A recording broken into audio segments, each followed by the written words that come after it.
ટૂંક સમયમાં જ લાઈવ મીડિયા પ્રેસ કોન્ફરન્સ કરશું. ટૂંક સમયમાં જ હું આવું છું અને મનસુખ માંડવિયાના કરોડોના કૌભાંડ મારી પાસે જે માહિતી આવી છે ને કરોડોના કૌભાંડ હું બહાર પાડીશ. જોડાયેલા રહેજો. નમસ્કાર ગુજરાત.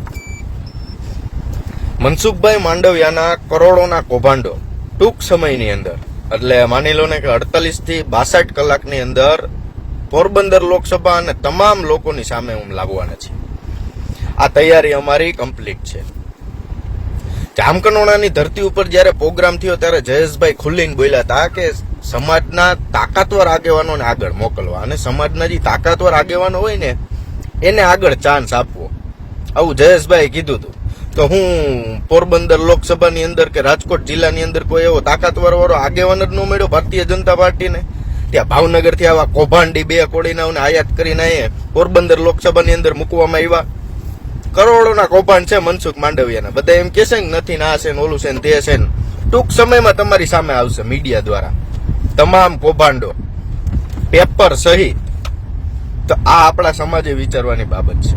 ભારતીય જનતા પાર્ટીએ મનસુખ માંડવિયાને ભાવનગર, અમરેલી, જુનાગઢ આવા કેટલાય ઠેકાડીને પોરબંદર મૂકી દીધા.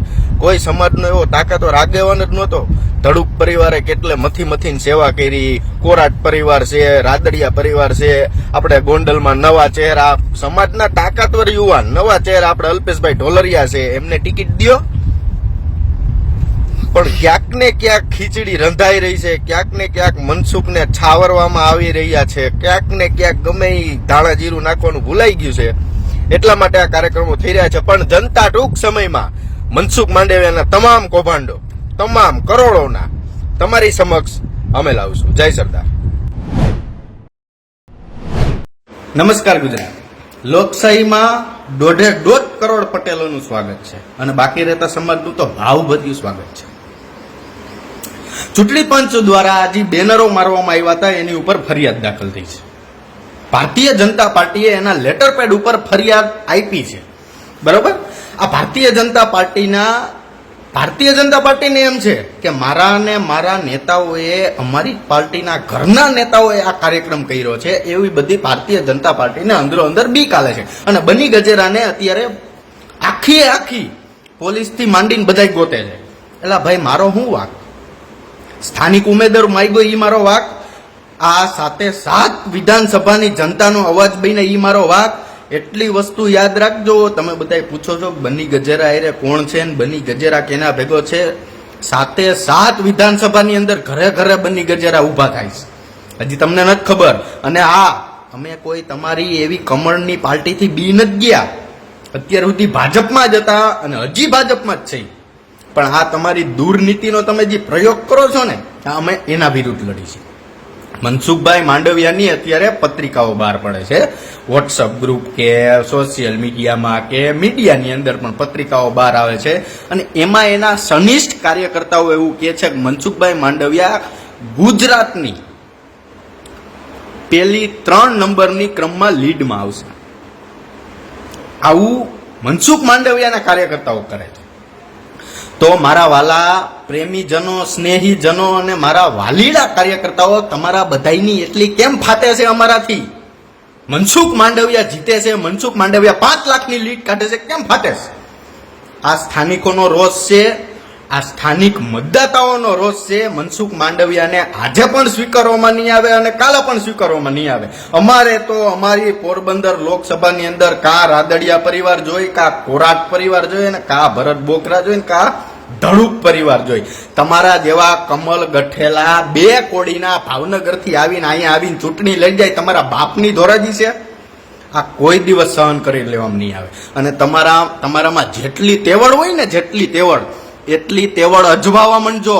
આમ જો અસલ પાટીદાર શું અસલ એકવાર કરીને બતાવીશ અને કરીને જ બતાવીશ. તમારા જેટલા કમળ ગટ્ટાઓને કેવું હોય ને એને કેવા માંડજો. ભારતીય જનતા પાર્ટીનો આજે પણ વિરોધ થશે અને કાલે પણ વિરોધ થશે. ઉમેદવાર નહીં બદલે ને તો મનસુખ માંડવિયાને આજે પબ્લિક નહીં સ્વીકારે ને કાલે નહીં સ્વીકારે. અમારે લલિત વસોયા અત્યારે સ્થાનિક છે તો સ્થાનિક હાલશે અને હાલવાના જ છે. એટલે ભારતીય જનતા પાર્ટીના જે સ્થાનિક નેતાઓ છે, જે ધારાસભ્યો છે, એમનો કોઈનો વાક નથી. એમને કોઈ અમને કીધું, અરે મારે જ જયેશભાઈ રે ટક્કર આલે છે. ખેડૂત આંદોલન વખતની મારે જ જયેશભાઈ રે ટક્કર આલે છે. જયેશભાઈ મને ક્યાંથી કહેવાના? તમે બધા એમ કહેશો કે જયેશભાઈ કીધું. મારા ભાજપના નેતાઓ, મારા મત વિસ્તારના નેતાઓ એ કોઈ કોન્ટેક્ટ નથી. મને કોણ કહેવાનું છે? આ અમારું અભિયાન છે, એ અમારું સ્વ અભિયાન છે. આવનારા 5 વર્ષ તમારા બાળકોના બચાવવા માટે અમે લડી છીએ. અમારે એક પ્રકારની લાલચ નથી. લાલચ રાખી હોત ખેડૂત આંદોલનમાં તો અત્યારે કરોડપતિ હોત, પણ આ પબ્લિક ને સમજતી. આ ભાજપિયા હું ઘૂંટ પાઈ છે નહીં ખબર નથી, પણ બહુ સમય ખરાબ આવવાનો છે. એટલી વસ્તુ યાદ રાખજો, કારણ કે તમે જોવો ત્યાં ભડકા થાય છે. અત્યારે ગુજરાતની અંદર ભાજપના જોવો ત્યાં ભડકા થાય છે. એટલે હું પબ્લિકને એટલું જ આહવાન કરું છું કે આંદોલન ચાલુ જ છે, આ અમારું અભિયાન ચાલુ જ છે અને ચાલુ જ રહેવાનું. 2 દિવસની અંદર તમારી ઘીરે ઘીરે પત્રિકા બતાવવાની છે. હું ઉપલેટામાં જ છું ને તમારા સ્થાનિક વિસ્તારમાં જ છું. મૂંઝાતા નહીં. રાકાવથી બારવટિયા ન થાય, રાકાવથી ચૂંટણી ન લડાય, રાકાવથી આવી પત્રિકાઓ બહાર ન પડાય. સમજી ગયા? એટલે તમ તારે મૂંઝાતા નહીં. અમે પબ્લિક ભેગા જ છે અને અમે એમમાં જ રહેવાના છે. લલિત વસોયાને 2.5 લાખની લીડેથી જીતાડવા અમે પ્રયત્ન કરશું. જો ભારતીય જનતા પાર્ટી મનસુખ માંડવિયાને નહીં બદલે તો જય સરદાર. રોજ વિડીયો આવશે. કોઈ પબ્લિક ચિંતા ન કરતા. ભલે ગમે એટલી ફરિયાદ થાય, કદાચ ફાંસીએ ચડાવી દઈએ, પણ મનસુખ માંડવિયાને આજે નહીં, કાલે નહીં, પરમદી નહીં, 1 અઠવાડિયા પછી નહીં, પોરબંદર લોકસભાની અંદર જીતાવા દેવામાં આવશે નહીં. જય સરદાર.